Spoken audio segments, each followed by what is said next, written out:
Amazing America 250 is sponsored by Honor Security and the Celebrate America Festival.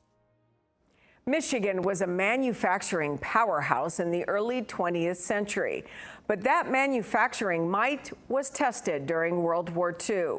The Detroit Historical Museum is paying tribute to our state's contribution during the war with an exhibit called The Arsenal of Democracy. As reporter Kyle Macon explains, when the world needed heroes, Michigan stepped up.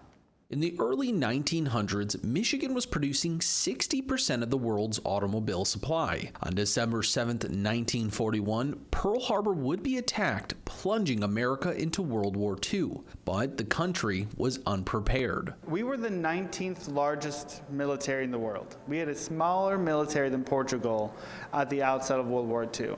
That is a massive deficit to make up. Billy Walwinkle is with the Detroit Historical Museum. He helped create this exhibit. Walwinkle says President Franklin D. Roosevelt called the U.S. the arsenal of democracy and pleaded with the Michigan auto industry to help out. William Knutson with General Motors, along with Edsel Ford and Charlie Sorensen from the Ford Motor Company, would answer that call. They didn't know how to do it.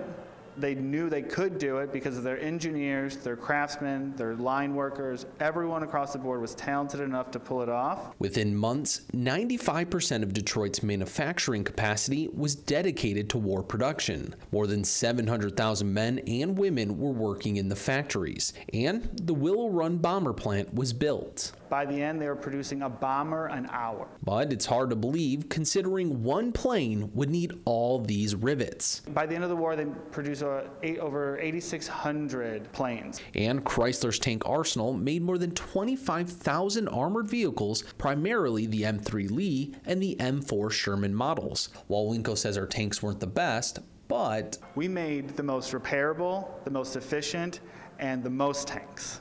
So you didn't want to be in an M4 sometimes and facing a Panzer, but you have 10 Shermans when the Germans only have one Panzer. In addition to the big items like bombers and tanks, Detroit produced a long list of items including guns, ammo, boats, and even protective gear. 91% of American GIs were wearing GM helmets. Michigan would go on to produce 30% of war materials for the U.S. during World War II. But it wasn't just companies doing all the work. Everyday citizens banded together for a common cause. People rationed food, and urban farms popped up in Detroit. They had classes on canning. They put out guides for how to do it. They set aside land in the city in order to provide community gardens for folks who didn't have space in their apartment buildings. The Detroit Historical Museum has a plaque honoring all but 2 of the Michigan men who died on the torpedoed USS Indianapolis warship. Of the states represented on board, Michigan lost the most. We lost